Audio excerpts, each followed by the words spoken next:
oser le faire. C'est que même si on pense peut-être que c'est difficile, qu'on n'arrive pas, il faut le faire. Il faut le faire, c'est l'envie, c'est la passion. Développer un désir et de l'assumer. L'évidence et cette application directe.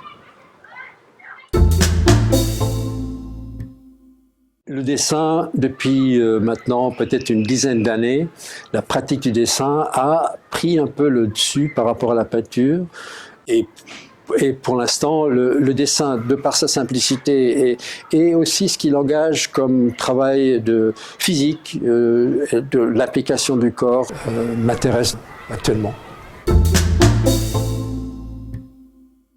Il y a plein d'aspects ou de spécificités liées aux matériaux que j'utilise, mais qui est extrêmement simple, qui sont des crayons, parfois des crayons de couleur maintenant, et aux questions de pression, aux questions de contact. C'est vraiment ce qui m'intéresse, c'est cette immédiateté du contact du crayon avec la surface du papier.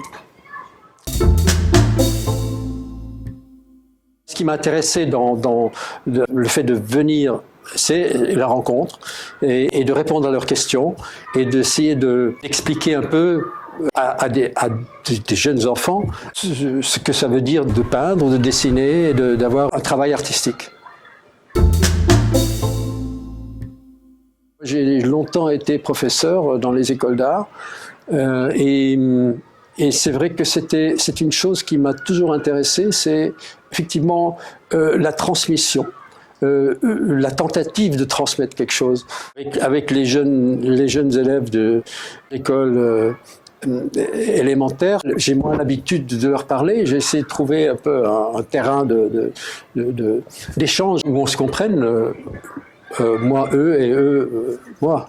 Ce qui m'y intéresse, c'est de rendre attentifs les jeunes aux possibilités d'une expression artistique et de solliciter et d'encourager le regard et la compréhension et l'interprétation du visible.